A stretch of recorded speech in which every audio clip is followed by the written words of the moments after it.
Viva Sasoros komeze ugire ibihe byiza nyuma ya top 5 reka tuzishyire ku ruhande niturangiza tugendane nomwe mu bahanzi dufite beza uyu munsi kariyeri yabiri kugenda neza Imana igenda ishyiramo imigisha ari nako kandi nawe udukurikiye abanyarwanda muri rusange bagenda bamushyigikira bagenda bumva ko ari umwe mu bahanzi bakeneye guha support kubera ko afite talent numwe mu bahanzi wakoze collab n'abandi bahanzi uyu munsi afite indirimbo ye iri kurebwa cyane navuga ngo ugeze hafi miliyoni 3 zirenga mu gihe gitoya cyane bamwita Shafi all the way from USA ariko ari hano umwaka arambwira ati ngomba kurangiriza i Kigali nkawutangira hano umwaka kanawurangiriza i Kigali bikagenda neza cyane welcome home welcome back home duherukana kuri Zoom za Skype noneho ngo ni amaso ku yande right so umeze gute 2025 yagenze gute man 2025 harimo ibyiza harimo ibibi overall ndashima iyo uciyemo uri healthy utabonye ibitaro na rimwe biba bihagije alhamdulillah amin ya rabbi numwaka navuga ko nkuko umaze kubivuga harimo byiza harimo nibibi numwaka kuri wowe warangiye nabi kubera ko warangiye ubuze mukuru wawe so sorry for that Imana ikomeze muri uko ridashira ariko nanone ndagira ngo gatoya we talk on him ni brother wagusigiye iki yagusigiye navuga ngo murajye umeze gute kubera ko umuntu yakurikiye Instagram yawe Snap social media zukoresha abona ko yari best friend wawe kandi yari close cyane yagusigiye umurajye umeze gute umurajye navuga yansigiye kurusha yindi nuko niwe muntu nzi wari honete cyane amani yari umuntu iyo yabaga atagukunze warabimenyaga iyo yabaga yagukunze warabimenyaga nta kubeshya so hari nk'umuntu wahuraga nawe akakubwira ati ufite brother wawe wiyemera ntabwo ari sawa no kongera ugahura n'undi muntu akakubwira ati ufite mukuru wawe w'imfura uvugisha ukuri yes uvugisha ukuri so icyo kintu nakimukundira nkakimwubahira gushobora nyine guca mu isi ari real gutyo kubera ko ngiye sikomeze ngiye misha mu nda kenshi urabigumana we ntabwo yabigumanaga straight ntabwo nka story abura nk'icyumweru ngo bibe nari ndi kuva ahantu arampamagara ahubwo tuze kungurira ikintu cyo kurya hari indyo bita ngo burrito yego capati irimo umuceri ya burrito so arambwira tuze kunzanira burrito ati ndayikumbuye ndabanza ndambwira nti ngewe ntago ndi bubashe kuhaca ariko hari ahandi nari ngiye guca nanjye ngiye gufata icyo kurya ndakuzanira ibyo ubwo ndi kugenda ndongera natije nabwo ko se uyu Jamani grand frère yambwiye ibyo ashaka arabizi kwiki nshaka kumuha ibyo nshaka reka ngende mbimuzanire noneho ngezeyo nsanga hari ibindi nari ndi burrito nshyashya bazanye ihenze kurusha iyo yashakaga byose so ndayigura numva nyine nkoze n'akantu keza mukoreye akantu keza so ngera mu rugo ndamuhamagara araza ahantu nyine turira none afunguye burrito arayireba ngingi ntabwo ariyo nagutumye namwe ariko yigerageza iyi ngiyi ni sawa arumaho rimwe arumyeho rimwe ahita ayishyira gutya ayishyira ku meza ngo yirire iyo nagutumye siyo kandi wowe ufite kuba we nayo kurespectinga ko yashyizemo izo eforo yaguze n'ikintu gishasha so kuba rero real gutyo byaranashimishaga nyine niyo kamere ye nakunda gukunda ari nicyo kintu kiri foundational yansigiye nice urakoze cyane ntabwo ndibuze kumugarukaho ahubwo ndagaruka ku byo wenda twari turi kuvuga kuba umuntu nyawe kuba umuntu nkanjye cyangwa Shafi nyine ukaba umunyakuri cyangwa ukavuga ati iki kimeze gutya ntabwo ariko duteye nkuko wabivuze afite uburyo yarateye nawe ufite uburyo uteye ariko bifasha iki ugendeye ku buzima bwe ugendeye ku byo wabonaga inyuma ye cyangwa se n'abantu bamuri kumwe cyangwa se n'abantu bakubwira ibintu bitandukanye kuri we wabonaga byarafashaga iki cyangwa se wowe byagufashije iki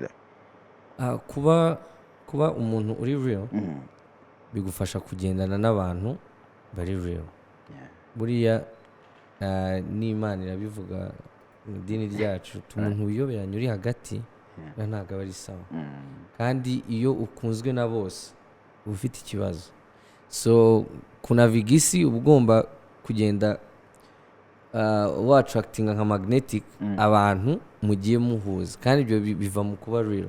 So I think kunaviga isi ugenda utiyoberanya. Hari n'umuntu ushobora kubwira uti singukunda akabiha respect ko ubivuze ko ni benshi babana n'abantu biyoberanya kandi bavuga turiya muntu yajya handi atari kuriya muntu ntabwo mwiyumvamo kandi mu kanya twari turi kumwe turi gusa. So kugira principles kandi ukavuga uti njyewe indangagaciro zanjye nizi, umuntu twemeranya niwe wanjye, wowe tutemeranya siwe wanjye, ni formule nziza yo kunaviga ubuzima. Alright.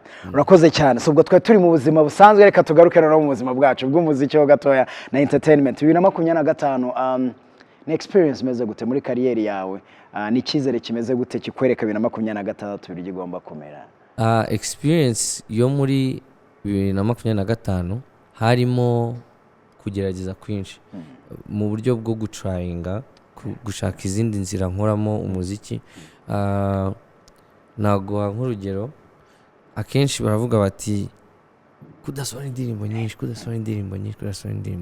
So icyo kintu nashatse kucyitaho, ndavuga nti byanga byakunda ngomba gukora indirimbo nyinshi nkagenda zisharinga. Icyo kintu cyo kuba brand yanjye bayasosietinga no kudakora ibihangano byinshi ngisibe. Ariko nize ko gusohora ibihangano byinshi sinako bikundwa. Music iri very subjective. So nizemo byinshi muri uko kugerageza, mbona reaction bigenda bimpa, zaba muri data z'ama numbers, zaba data za reaction mu bantu. Kandi none iyo information yose nagiye niga ubigiye kuntegurira 2026. Ndi excited cyane, hari ama lesson menshi nagiye niga. I cannot wait. Nice.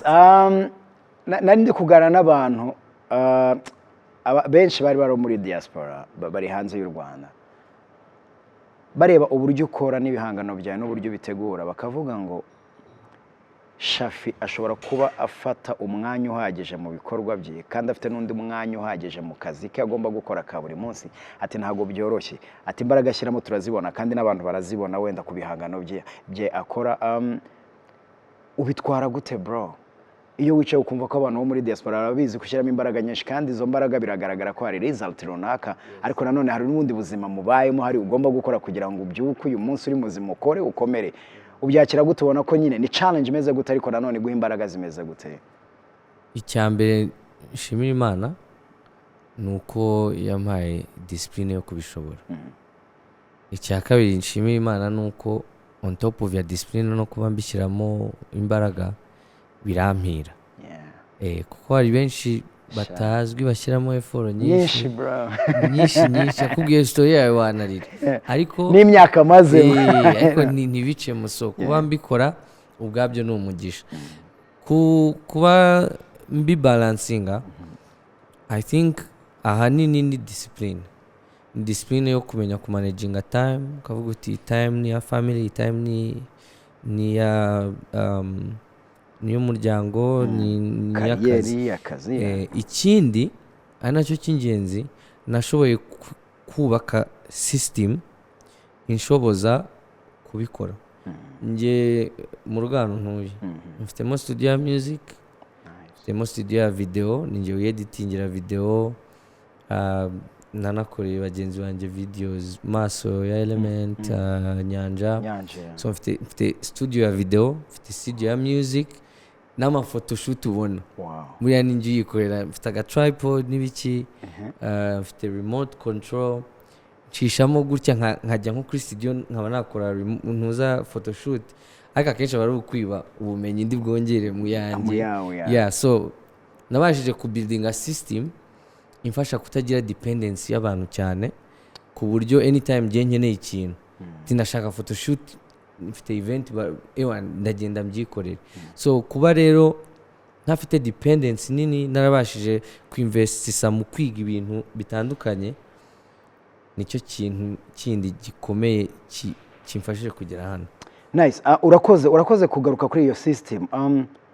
ni ishuri wabanje kubyiga wenda uraza kunsobanurira niki cyatumye wumva ko hari ibintu byanjye ngomba kubaka hari icyo bizamfasha cyangwa se hari icyo bizandinda kandi bizamfasha kugera kuri za ntego byagutwaye igihe kingana gute kugira ngo umenye ngo iyo system njyewe na Shafi na system yanjye ngomba kuyiga kugira ngo ngere kuri za ntego bro? It's crazy yo. ni system ni ntuza icyambere ni experience. Yeah. Urumva Amerika ni nini cyane Byataye. Reka nguru urugero nkora akabanga. Nkora akabanga studio natwaye amasaha 3 njya kwa Kamishi niho Lick yarari. Njya gushutinga Lick yari yagiye ahitwa Dallas uherutseyo kuva icyo gihe nabaga muri Tennessee kuva Tennessee ugera Dallas na amasaha 9 utwaye wongere kuri ya yandi 3 wongere kuri ya yandi 3 kandi gutwara nibyo biri easy kuko urumva niba ngiye muri video ngomba kujyana imyenda ngomba gukora iki ibintu byose noneho schedule ushobora guhamagara Lick akakubwira uti okay uno munsi ntabwo byakunze gahunda zirahindutse so ukeneye imodoka kugira ngo ugereyo neza so ndagenda ndabanga ariko ibintu nabikora inshuro zingahe ese amafaranga expenses aragaruka gute kandi kubimaintaininga gutya nkiri hano muri diaspora ntari i Kigali ngo ndakora gigs zitandukanye bizagenda bite so ndavuga ngomba kubaka system umugisha nagize nuko buri mbere ya music na shootingaga ama video kera and then ntangira music mbere yuko nahura na Lick ngo dukora akabanga narize production gatoya so biranyoye kwita building your system mbonera kumpira mbanza kwita cyane gushutinga video yanjye ya mbere naje gushutinga yari naruguyemo shootinga genda neza wowe tu Shafi umve ngo umukamera waguri ku shootinga bagameze nka selfie stick ari no kwifata byacye we gumaho nagira nka settinga ISO shutter speed byose bambwira no ke hura kandi record unarebe ko biryamo gusa ko biri kujyamo gusa ubundi nkahita mbifata byose ama hard drive nkajyana mu rugo nkakora na editing gusa nubwo birimo ako kazi kose harimo satisfaction yuko udafite stress ngo director ami ibintu byanjye ryari cyangwa ngo gahunda ye ni ryari ngo ndakuza kureba ryari ngo buretse ndakubwira icyo ikintu cyo kuba umuntu afite iyo power iyo ubashije kuyimukura kuko nyine ntago ari sawa so niyo mpamvu na buildinze nashatse ikintu kinsustaininga long term kuko iyo nza gukomeza ntegereje ngo hari abantu babikora ngomba kujya kureba nta nubwo ari ukuvuga ngo uri hano ngo ngiye Remera ngiye ngo Kanombe ni iminsi ni za Kentucky za Dallas za so ibintu biri distant so nagombaga gushaka nyine system ngiye nkorera bitewe naho ndi actually which iyo system nakoze video biramira ariko hazamo era yuko buriya kuririmbira umuntu utaragera kuri ground ngo umubone ubone live ubone ibintu byose nabyo biragoye uwo muntu kurelatinga ku bintu byawe so navuze nti rero reka manuke nze mari igihe mbanze ngarure ka kantu ko kuba ndi umunyarwanda ndi mu rugo no wa muntu ndirimbira nzi ibyo akunda nzi bigezweho hashaka so kandi iyo formule ndayikora nayo bicamo kuko niyo yavuyemo bana nice bro ni experience iri bunzane wenda kugutekereza ngo hari uburyo Imana ikora ibintu mu myemerere yacu cyangwa mu myemerere yawe ukubyemera hari uburyo Imana itegura umuntu wowe ukaba utabitekereza ariko nyuma ukazabibona ukavuga ngo kumbi nizi mvune nanyuzemo yari ukubereye inzira ngomba gukora muri ubu buryo ibyo gukora video production warabyize wakomeje kubyiga cyangwa ni kwa kundi wicara nyine ufite umwanya ukavuga reka nde ututuntu you never know washaka kuba producer director urumva ngewe urakoze cyane like hari ibintu ukora bikagenda buildinga kuzabaho icyambere nuko ngiye kuva kera ndu mu entertain ndi wa muntu mu rugo nje bahamagara kuganiriza abashyitsi so noneho hakaba harimo nuko nakundaga gutera amasiporo so ibyo bibyara umubyinnyi buriya njyewe yari Nyamirambo banzi yo kubyina nabyinaga ibintu bya Mr Nice, nzi kubyina nka Mr Nice neza neza. Safi sana. So iyo utunagiye nkora twagiye tukontributa, afite twagiye twungikanya kamwe ariko ibya video mba Uganda nahuye n'umuntu wakoraga kuri television ashaka gukora media company yiwe. So turahura, arambona, arankunda, arambwira ati rero ndashaka kwigisha ibintu byo gukora video. Arambwira ati banza ujye kwiga ibintu bya lighting. Ibintu bya lighting ndabyumva cyane. Umuhungu yagerageje? Abirimo neza. Fred sha avuze gato ngunyuzemo ijisho. Nice. So niga lighting. Nice. So ko twagiraga dukora utuntu dutandukanye, utugiga ama music video, nkajya nanjye ntora. Ariko ikiruta none no kwiga ni ibintu nkoze imyaka 14. So harimo experience irenze niyo wakora ku ishuri. Uretse ko hari na certificate nakoreye muri US ya video production. Nice. So experience ya video production nuko. Fantastic. Byagufashije kutagira expenses nyinshi. Tugende kuri za challenges, ngiye kureba producer runaka nsubiyeyo, ubona byaragufashije iki cyangwa nundi muntu ashobora kubitekereza mu buryo kugira ngo niba ari hanze y'u Rwanda cyangwa abona bimukomereye atekereze ko nawe afite iyo career ashobora gukora? Ni ibintu bibiri birenze na expenses. Icyambere gusavinga time. Iyi si tubamo ibintu byose, innovations zose ziba zirotatinga ku gusavingira umuntu time, kuko nicyo kintu kiri expensive kurusha ibindi byose. Icya kabiri self reliance. Kuvuga uti ibintu ikintu cyanjye nikidakunda nta muntu ndi bu blaming ari njyewe, ndanamenya ukuntu ndi bubipikinge nkomeze cyangwa nshaka indi nzira. So self reliance na time y'ubonye ukuntu ubisavinga ubukoze akazi keza. So ku muntu ushaka gukora ibintu nakoze no kugera aho nageze on top of y'umugisha w'Imana, jureba jusuzuma wibwiza ukuri uti hano biri gucamo, hano ntabwo biri gucamo kubera iki, ese harabura iki, and then ntugire mindset guma ahantu hamwe uvuga uti ngewe uyu ni wo murongo nkoreramo nta wundi. Iyo ni trap cyane. So ba innovative always cyana ku maso umenye ni biki bigezweho, ese niki nkeneye ngiye kungeza aho nshaka kugera, niko kugera ku byiza. Reka ngaruke kuri Bana, ndagira ngo tuganire kuri Bana ho gatoya. Navuga ngo umubano wawe na Chris Easy, umubano wawe na Giti, noneho nabo bakagira umubano nawe, tukagera kuri Bana. I think ko byaminde twavugaga hari uburyo Imana itegura ibintu byayo. Utekereza ko mwahuye nyine ariyo gahunda mufite, cyangwa mwahuye ko muri aba videographer mwese umwe nawe ni director, nawe editing video, nawe editing video? Iyi story ni ndende. Ngiye kuguha points nkenye. Kuko reka ntangire decision yo kuza mu Rwanda first of all. Ngo nakubwiye mfite strategy nari nakoze, ariko iburamo results ntari kubona, ndi kwibaza uti ni ikihe kibazo, ndabikora gute?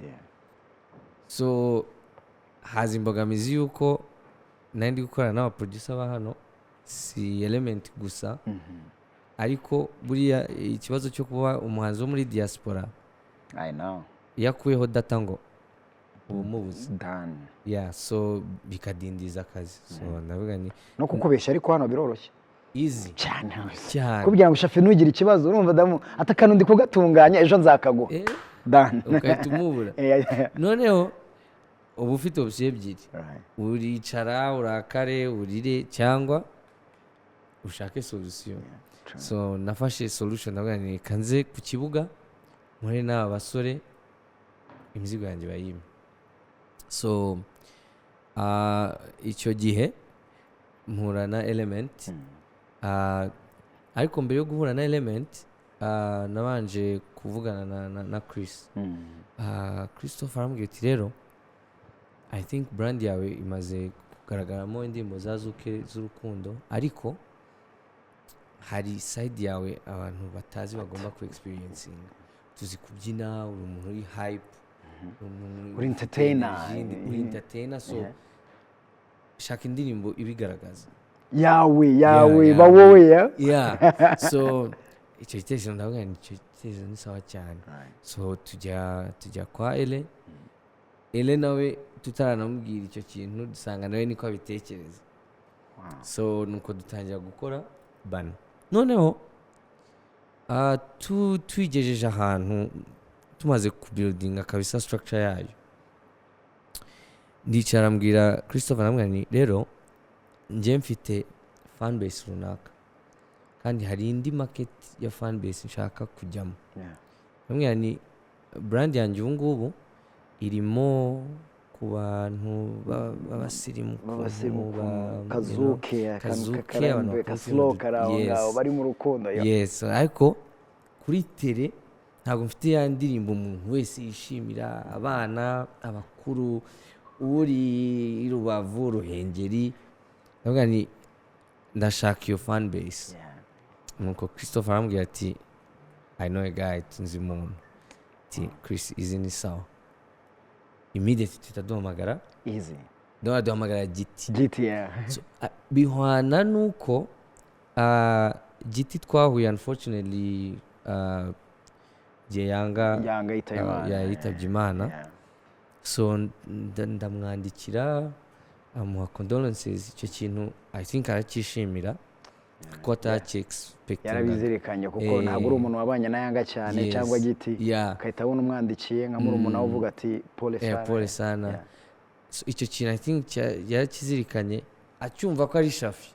Bageze kuri studio minota nka 20-30 nakimushimire cyane kuko hano si bose babikora gutyo. So yahisaza, noneho energy inamera neza, tutangira gukora Bana. Nuko Bana irakorwa. Ariko urumva ikintu kinshimisha kuri Bana ni indirimbo irimo formule na intentions zatanze results ziri exact nizo twashakaga we wumva gushaka. Yes, so ni sawa cyane. So iyo ni Bana. Kuri Chris Easy ni umwe mu bahanzi hano bafite discipline idasanzwe, byaba mu kazi na kamere ye nk'umuntu. So byavuye mu kuba twarakoze indirimbo, ntabwo nari muzi, dutangira kuganira. Ariko buriya collabo ni ikintu kigora kuko hari igihe hazamo ikintu cya ego akenshi n'umuntu bakaba bashaka nko kugira ukuntu bakurya natwe rero cyangwa bakakubwira ati urabona hano ibiki turashaka nka 80% split za royalties, ibintu nk'ibyo nyine, utuntu turimo ubucakura bwinshi. Nari mbye expecting ariko siko byagenze. So bituma rero bamera nk'umuryango, bameze nka family. So ntabwo bashyize inyungu imbere, nta nyungu bashyize umubano, bashyize ubushuti n'umubano kugeza n'ubu imbere. Giti ni umuntu nubaha, ndamukunda. Na Easy nuko Easy tuganira nkaho turi abavandimwe.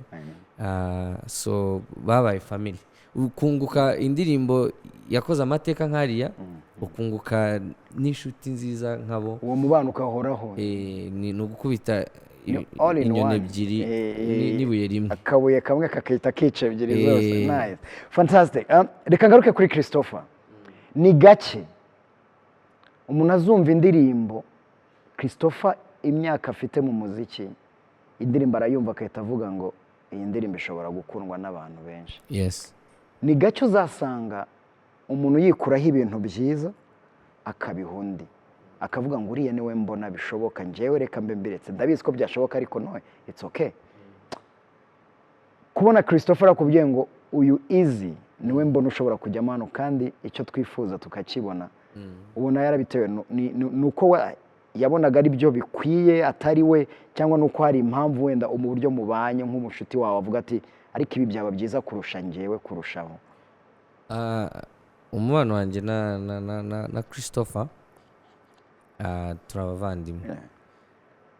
So niyo turi gukora ahanini ibintu byo kuba mubona nk'umuhanzi cyangwa nkanjye bivamo nkabona nk'umuvandimwe nubwo tudakundana nyine in public ndi umuheta wiwe arabizi nawe ni umuheta wanjye nk'ubu nujya nko kuri story ye nta kabido yamfashe twari turi kuri KCC ground aje kumfata amachallenge yo kuzisimbuka bariyeri none nambaye inkweto ziremereye ziragoye nsimbutse bariyeri ndagwa ubu nabimaze iminsi tofa nanjye mutegereje ahantu muri kona kazi nawe ngomba gushaka akandi kantu so nyine tubanye nk'ukuntu wabana n'umusibling wawe kuba rero yarabikoze gutyo nta kindi ni ukuba nzi ko ari umuntu ushyira imbere inyungu zanjye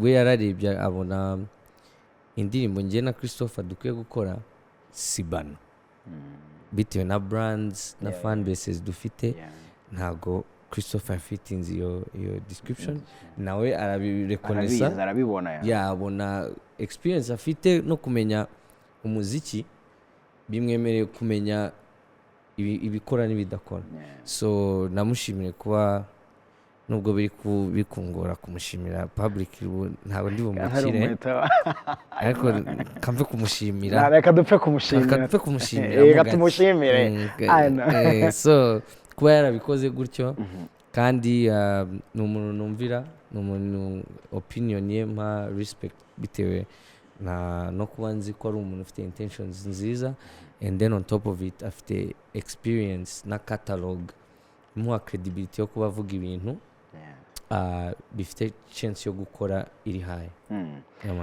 Nice.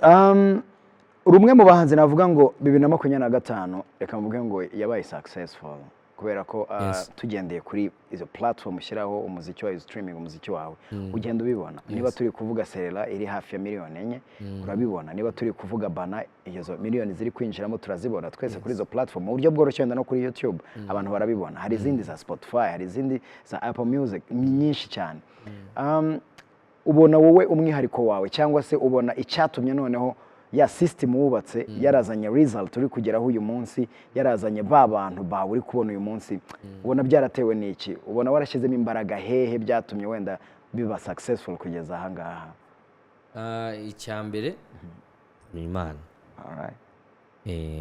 ni Imana ariko icya kabiri ni impano Imana yampaye ndi umwe mu bavocalist hano ba mbere to be honest kandi nanjye ndabibonamo nkanabimenya ndabikunze bro that's nice nzi ko iyo ability urabifite ndabizi nta nubwo mbyishakamo ngo mbiforce buriya nize ko impamvu ayita impano si ikintu uforcinga si ikintu utegeka uravuga uti njye najya muri studio ngo nkore ibi ngibi no ikintu kikuzamo ntumenya aho kivuye kikavamo tu uko kije ukagitanga uko nawe ugihawe nk'impano ukagitanga so iyo mpano ndayifite iyo mbonye nanjye results ndabibona so icyo cyizere cyuko talent nyifite niyo motivation number 1 uti hagati y'ibintu byanjye gukora n'ibintu n'imbaraga mbishyiramo ni time Imana yaneguriye ibindi ndabyujuje bisabwa njyewe nk'umuntu niyo motivation ya mbere ngira sinanarota gustopa ibyo ntabwo bishoboka kuko ndabizi ko gutunganirwa kwanjye niyo time Imana yaneguriye ariko as long as I don't stop nkomeza ngenda talent yo ndayifite nzabigera ayita Serera indirimbo nziza navuga ngo yaje mu mezi asoza umwaka wa 2025 indirimbo ikoze neza cyane story ya Serera ni yihe story ya Serera sinabivuga gute okay ni true story ni true story I got it ariko si true story yanjye nari kuririmba urukundo si ngombwa ari wowe gusa yeshobora ko ari nanjye cyangwa n'undi muntu so ariko ni true story ni indirimbo ivuga kuri guha hope umukobwa kandi ikindi kintu buriya nanasoreyeho Serela ni uko muri market y'umuziki ubu ngubu hari nosiyo yo kwandika yatakaye. Kwandika indirimbo zifite touch ya poetry poetike, gutaka umukobwa mu buryo burenze ni akantu kari karabuze. So nahoze ni akantu ni space nyine kandi baragakeneye biranigaragaza umuntu kugira uti oh ntabwo nari nzi ko iyi mitomo ibaho.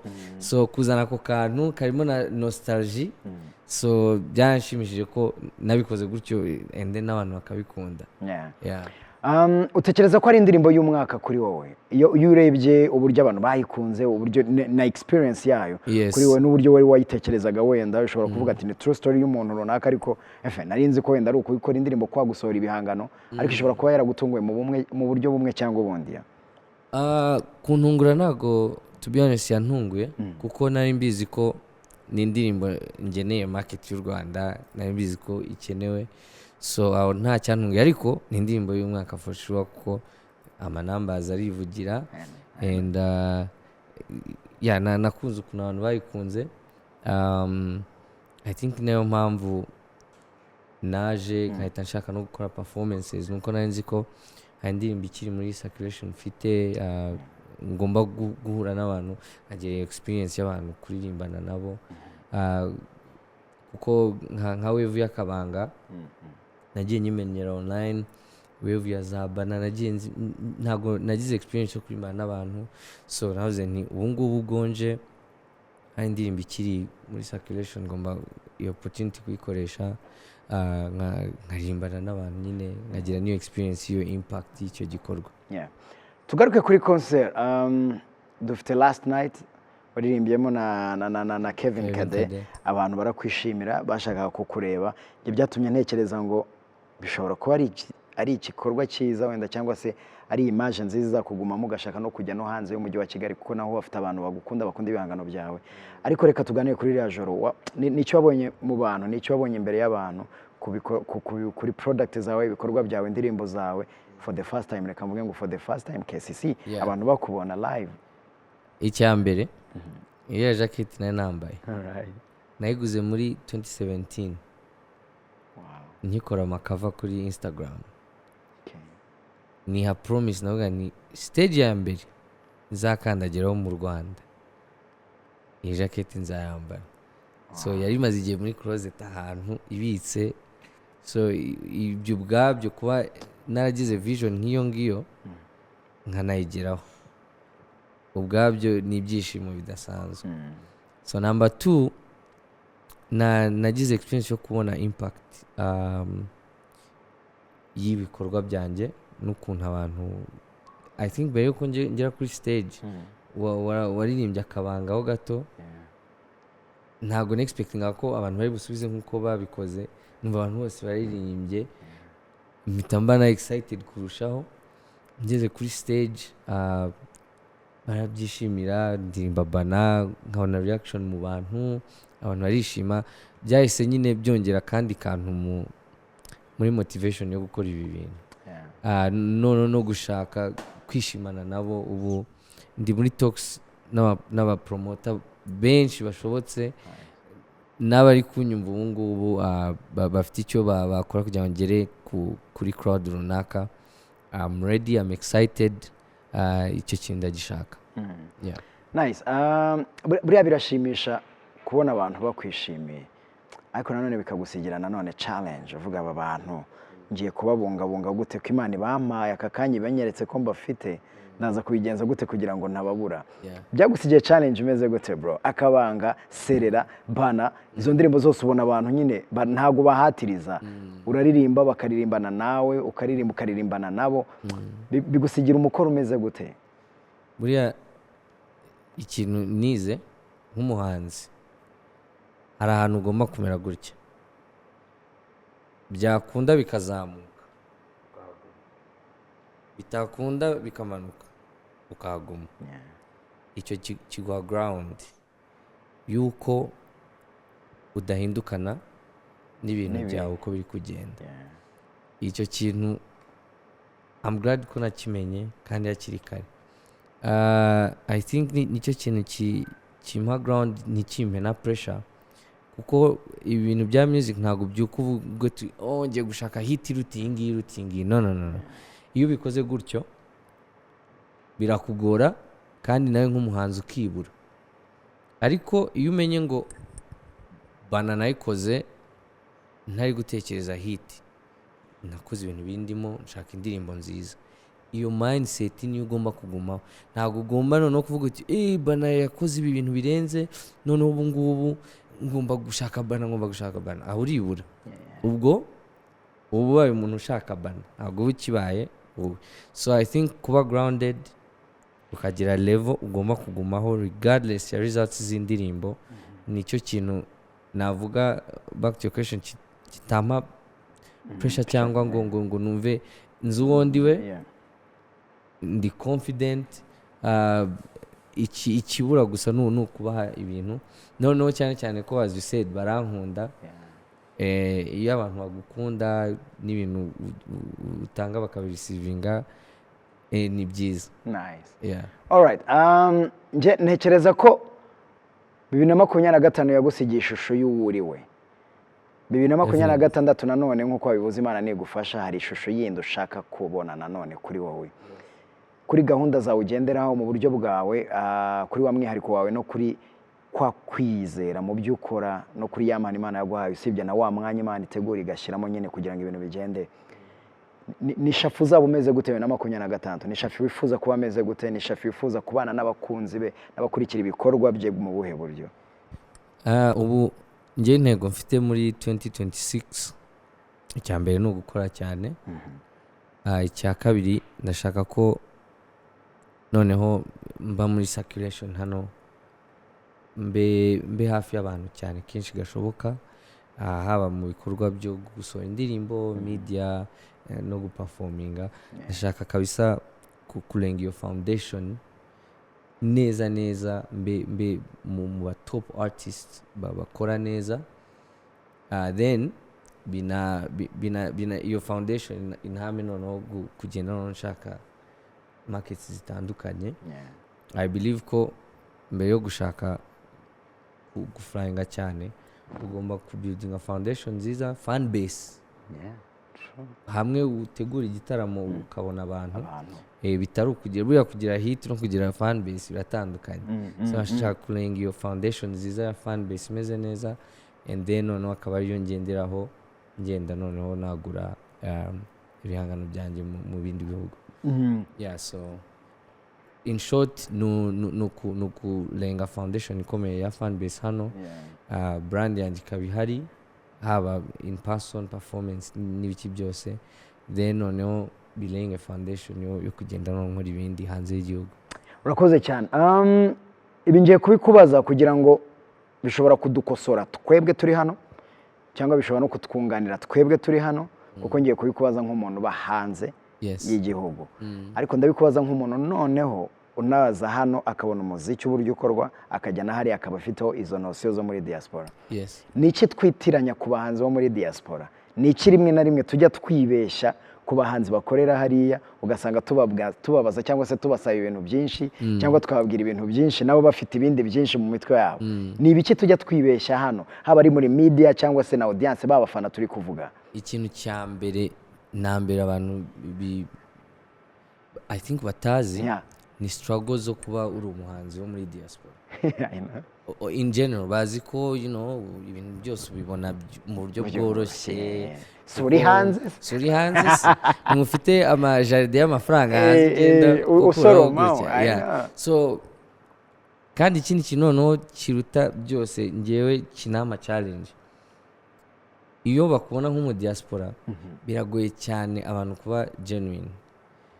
Niyo uri gukorana n'umuntu wari wese we ababona results zo gushaka kwishyurwa cyangwa iki ntashyire amafaranga, none se ntiyaje yabipanze arayafite, bano bazi n'agaciro kabyo. Urakoze cyane. So kubona umuntu ugufasha bitarimo gushyira imbere amafaranga cyangwa hano nk'umuntu ashobora gusharinga nk'indirimbo yawe cyangwa ukavugana n'umubloga for example ukavugana nk'umubloga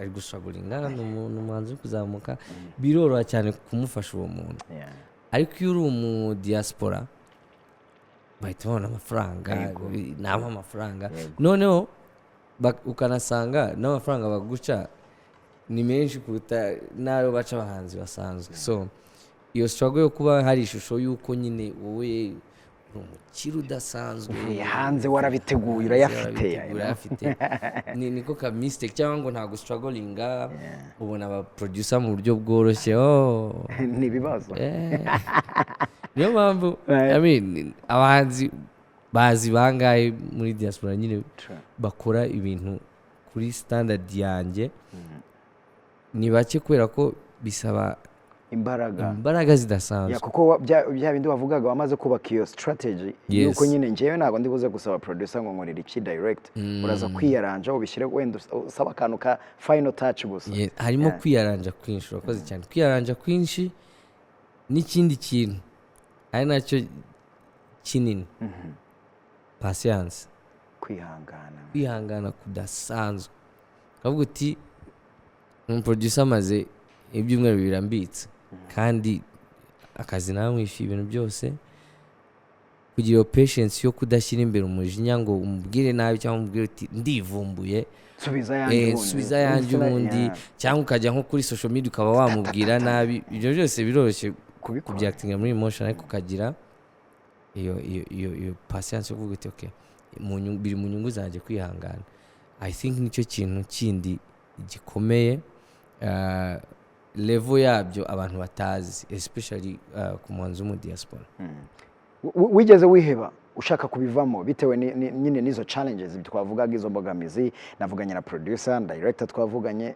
birangiye gahunda nawe arazivanze ukahita ureba vision ufite ukareba ibyo ushaka kugeraho ukavuga atari kubundi wabireka nkakomeza n'ubuzima bwanjye bundi byigeze bikubaho cyane ubundi ngewe iyo bana itagira success yagize nari gutangira gukora music nk'ibintu mbonye umwanya tu kuko nkora byaramvunaga ariko nambaze nkabona ntago ziri kumpa icyo nifuza ndavuga ni mfite ikintu kimwe ngomba kibura muri formule yanjye nkamenya ko ibintu Imana itabinteguriye ngomba kugera kuri tele ningera no kuri tele bikanga ndamenya ko ndabikorera fan so bana rero yarankanguye indi perspective y'ibintu ariko yes mbere yo gukora bana no kuza hano nayebye ndi kuvuga ninza hano ntibikunde ndabisezerera kabisa nzatangira utu acoustic nkora n'imiziki nsore gucya ko atari ikintu mvuga nitezeho ibintu byinshi ni iki wikira ku makava ni iki wibuka uri gukora cover twavuze kuri ya jacket ya black n'utuntu turi bling bling ho gatoya iyo usubije amaso inyuma mind ukayisubira inyuma gatoya ni iki wibuka kuri za cover ni iki wibuka kuri iyo career niyo yatumye uyu munsi tukubona cyangwa hari ibindi byanyuzemo hagati no cyane amakava icyambere hari abantu hari igikundiro yampaye noneho amakava yarenze foundation yo gushaka gukora ibintu music kunjye natangiye umuziki byari ibintu biri surprising ngewe nageze US umuntu amakado ya gitari gutya gusa imagine natangira guplayinga gake rimwe ndavuga ni reka noneho mbisangiza abantu kuri Instagram yanjye ndebe uko bimeze mbona results ziri kugenda ndabikomeza then bivamo iyi moment so amakava yarenze foundation amakava yatumye Liki amenya amakava yatumye Medi amenya kuko bose twarahuye ariko twahuye deja bazi uwondi we bazi ko ndi umuntu bazafasha I think niyo mpamvu byanyoreye kupenetratinga kuba nakoze indirimbo nkahita ntangira kubarizwa muri kiya gikundi cy'abantu bari kuri top niyo foundation niko bari bazi ko talent nyifite ikibura ari ukumfasha so nicyo kintu amakava yamfunguriye imiryango y'abantu bamfashije nsohora indirimbo ntangira kuba independent. Alright, so urakoze cyane. Mbere yuko nza mu makadi yanjye, hano mba mfitemo amakadi hari utugame twanjye mba mfite hano tukiganirira bisanzwe, no big deal. So ariko ndagira ngo mbere yo kuza mu makadi yanjye banze nkubaze kuri aba bantu batatu. Yes. Ndagira ngo umbwire ayo mazina ninyavuga wenda urahita umbwira icyo utekereza n'uburyo batekerezamo. Okay. So kugira ngo wenda bize muri mind vuba harimo Licky, Lick, hakabamo Meddy ndetse na Kamichi. Ndagira ngo umbwire Lick, iyo umuntu amuvuze ubona ari umuntu umeze gute, watekereza kuri kariyeri n'ibyo mwaganire cyangwa n'uburyo mwagiye muhura mukorana, ni umuntu umeze gute bro? Lick mu magambo make ni umu visionary.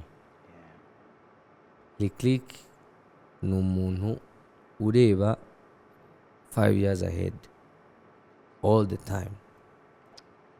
Lick n'ubu ngubu hari uruhare runini afite kuri muzika nyarwanda behind the scene abantu batazi, byaba muri advice aduha, byaba mu kuba always Lick ahora renovating, kuko nawe yagiye US ari umuproducer, atangira gushutinga video, atangira gukora ibintu bya online, so ni umuntu uhora renovatinga, ariko on top of it ni umuntu uhora abona aho ibintu biri kugana. So iyo muvuganye always wumva vision y'ahantu biri kugana, nawe bikagufasha, akwereka hariya akagwira uti dore uti iyi lane ivemo ubu ngubu hari iyi ngiyi. So kuri njyewe, so uwo ni Lick, ariko kuri njyewe nka Shafi navuga ko Lick namwita nka papa wanjye mu muziki. Niwe wangaidinze, niwe niwe wamfashije, nabimushimire. So kuri njyewe Lick ni umu visionary, ni umubyeyi muri muzika. Nawe ubwe hari nk'utuntu njya nkora akampamagara yababaye nyine akantunganya nk'umubyeyi, ariko wakotoya nuko zibara. Yeah, I know. So ni nk'umubyeyi wanjye muri muzika. Meddy ni big bro. Of course. Meddy ni umuntu ugira wisdom idasanzwe. No muntu buri uko muganiriye hari akantu wiga. Ndibuka ubwa mbere I think nafite nk'imyaka nka 20, 21 gutyo 19. Arambwira ati rero buriya iyo kazeru kajeho 10, 20, 40, izi nimero zindi zigenda ziriruka. Ako kantu ngena nkabona nyine kenshi nkahita mwibuka. So afite utuntu turi wise agenda avuga twinshi, ni umuntu ufite ubwenge, ariko on top of it afite na wisdom. En fait akantu uvuze nanjye se nkabona uzi batubwira ngo 2020 umvaga ko nizabimeze. So 20 imaze kugeramo ya mibare iri hagati kugira ngo ugere kuri talent 26 bro. Imagine uratekereza uti imyaka 6 irashize. Cyangwa ugahura n'umwana ukanari muri hasi ukamaza ngo wavutse ngo muri 2015 what? Okay. Yeah. So ako kazeru iyo kamaze guhitira, iyo kavuye mu busa hagiyeho rimwe izindi ziba ziruka. Yeah. So ako kantu always ndamwibuka akambwira. So ni umuntu wise, ni umuntu wamfashije mu buryo bwose yarashoboye, nawe nabimushimire. Kandi yabaye intangarugero nziza. Yabaye umuntu yambaye icyo kintu cyo kuba ari umuntu wagize success muri music twese twifuza. Ntiyaba selfish yo kumpiye formule y'ukuntu yabikoze, and then none ashyiraho no kumfasha. So mufata nka mukuru wanjye. Yeah. Nice. Kamichi nawe ni big bro.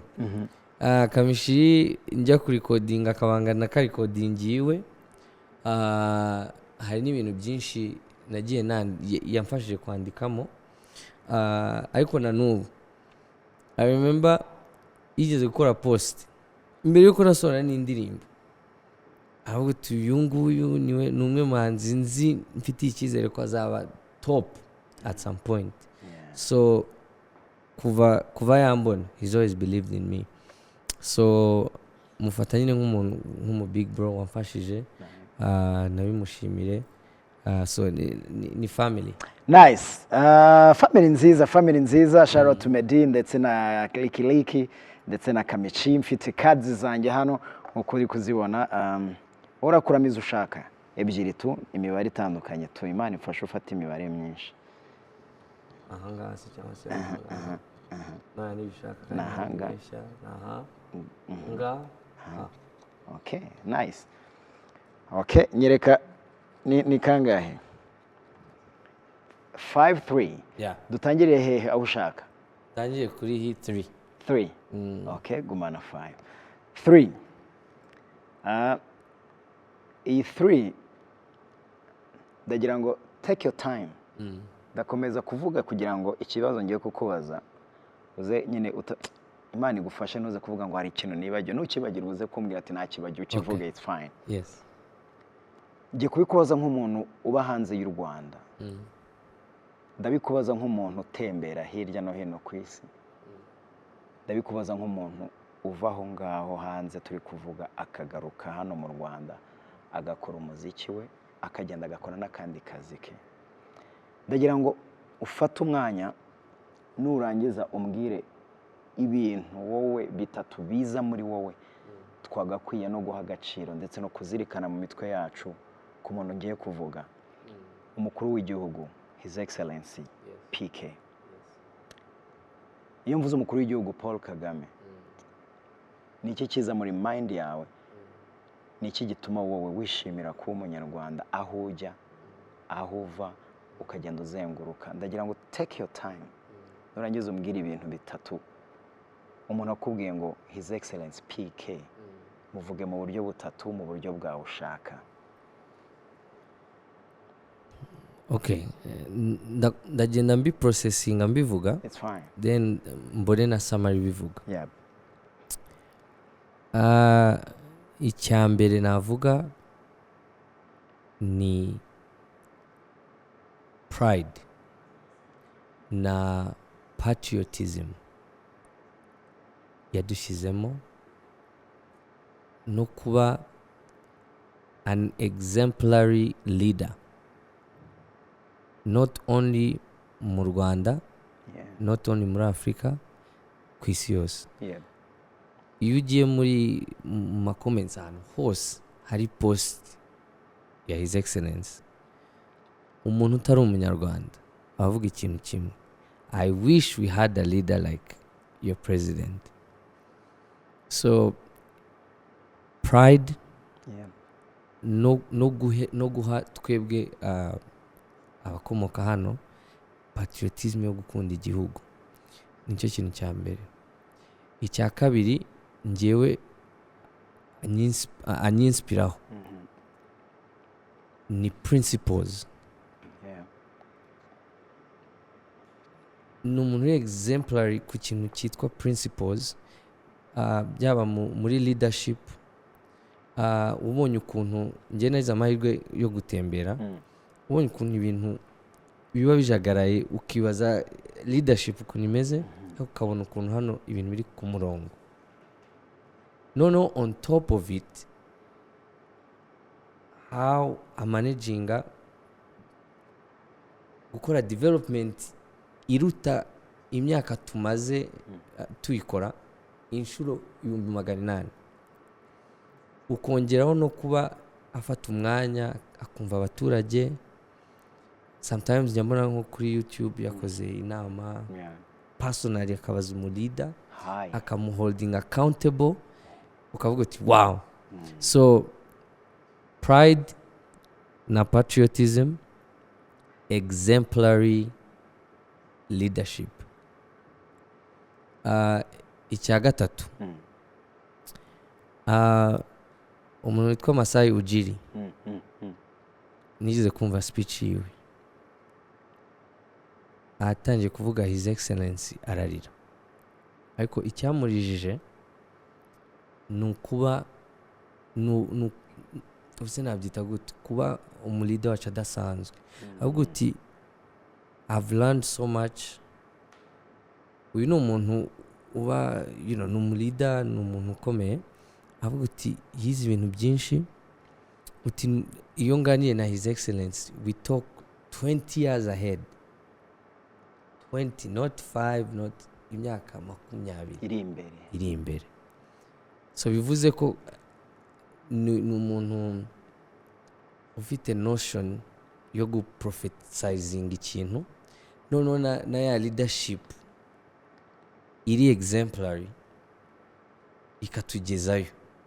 So icyo kintu sinzi ukuntu nacyita, ni ikintu kiboneka rimwe mu myaka miliyoni. So bikama pride yo kwitwa umunyarwanda, bikama patriotism yo guhagarara nkabwira umuntu uti I'm Rwandan. Noneho kuba traveling ngenda mu bihugu bitandukanye, man turazwi, noneho on top yo kuba tuzwi ibintu byiza. We have the cleanest city, we have the safest country. Ikindi kintu maze no kwiga buriya kubera ukuntu foundation ya leadership imeze neza, niyo mpamvu dufite aba investors benshi hano. Niyo hantu niyo bajije ChatGPT ni kihe gihugu muri Afrika wakwinvestisamo ikintu cyawe kikagenda neza, the number 1 country ni igihugu cyacu. Ariko si ikindi, ni security, ni ukuba trustworthy, kumenya ko ahantu ugiye kuinvesta hari umurongo. So njyewe ndaguha ijambo rimwe gusa, ni pride. Nta kintu sinzi uko nabivuga, ko niba ngibi nyine uko njye nabivuga, emotions numva ni pride. You know, twagize umulida twawe n'Imana atugejeje ahantu bitewe na background na history yacu. Kuba turi hano mu gihe tuhageze ni ibintu bidasanzwe, birenze ku buryo it's not easy wrapping your mind around it. Umenye hard work bisaba, umenye leadership bisaba. So kuri njyewe ikiruta byose nabisummarizinga aho nk'umunyarwanda, pride. Thank you, urakoze cyane.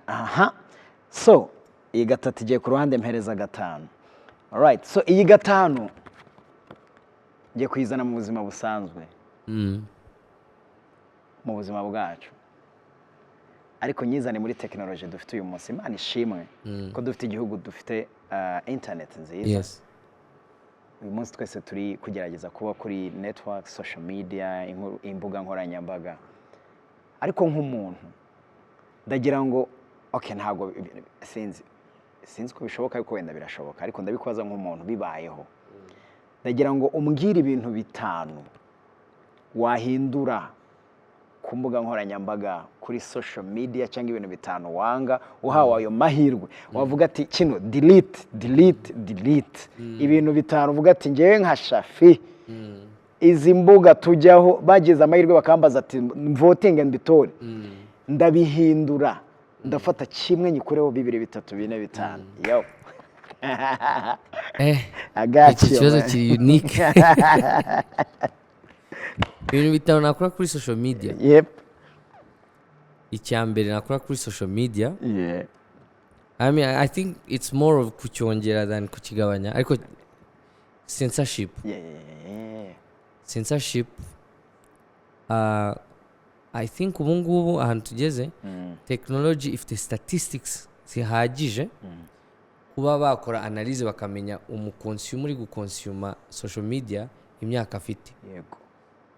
So iyaba algorithms za social media zatangaga censorship ku baconsumer bitewe n'imyaka yabo, byaba byiza.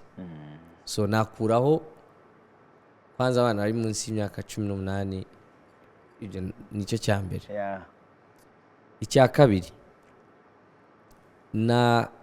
nakuraho cyangwa nakongera, I think ibyinshi nukongeraho, nakongeraho monitoring y'ibipostingwa n'abakomentinga. Buriya umuntu yatekereza gukomentinga, batekereza we akavuga uti who am I ntabirenze ngiye kuvuga ikintu iriza ariko ugasanga harimo umuntu ugukubita nk'ijambo bro ukarara uriteshereza tuvuga ati why kubera iki njyewe akakubwira nk'ikintu kikakubabaza ai name uyu muntu ntabwo muzi ntabwo anzi icyo kintu uwo mutima wo kuvuga icyo kintu awukuye he uretse no kuba atanzi cyangwa ubwo bunyamaswa bwo kuvuga icyo kintu abukuye he so I wish ko haba hari nka punishment yo kuripotinga comment bikaba swift mu kureactinga kugira ngo abantu bagire accountability mu gukoresha social media. So kongera accountability ku bipostingwa ku bicommentingwa icyo ni ikintu nakongera kuri social media. Icya gatatu nakura kuri social media ama fake account.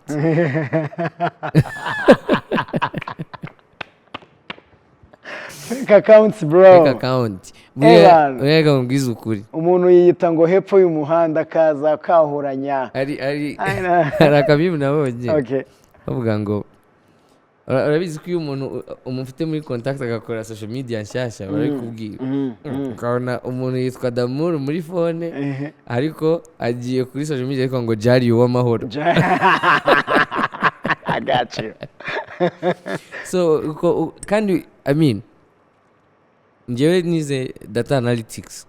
So buriya ikintu cya mbere haba mu bintu byose bya internet ni data.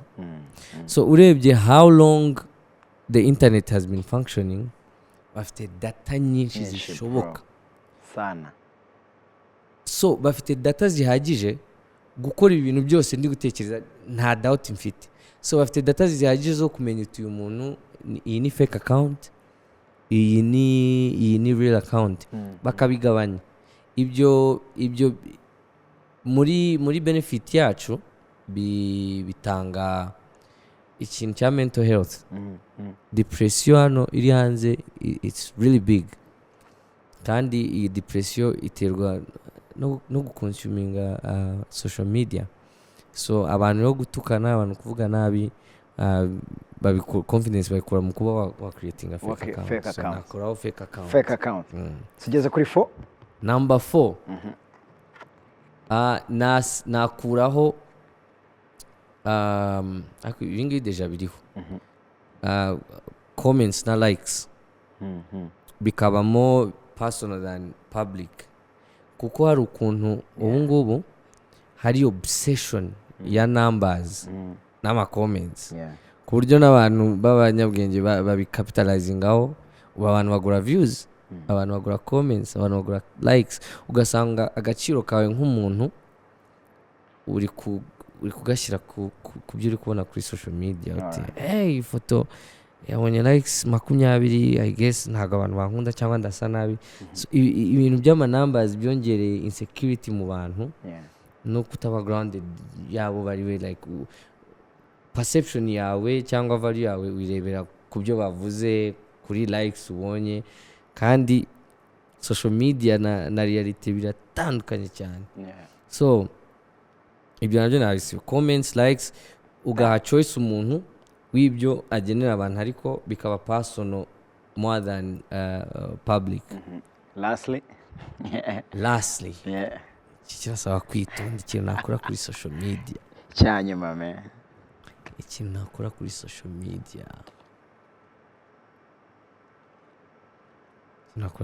media I think iki ni ukucyongeraho than kukigabanya. Nakongera ubungubu nka ChatGPT cyangwa iki trust na credibility y'abantu dufollowinga hakagira nk'akantu kabiverify akaruta verification page. Uyu muntu nta kibazo follow uyu have statistically uti turabona ko ibintu atanga byizerwa bifite source so credibility ikongerwa. Abatanga kuko reba nk'igihe cya covid rebe information zitari zo zagiye zitangwa badukanga nabo batazi ariko bashaka gutwika. None ikindi ubu ngubu ubumuntu ni nkaho bugenda bugabanuka. Umuntu abona ugize ikibazo kugufasha ahubwo ahita agufatiraho, you know. Yeah, so I think credibility ni cyo kintu nakongera. All right. Yes. Thank you so much. Arakoze cyane bamwita Shafi. Thank you wakoze kuza. Niwe muhanzi wa mbere nakiriye 2026. Let's go. Yeah, so 2026 izakubera umugisha. Wakoze ku bwitabire bwacu, wakoze kuza kuri RBA.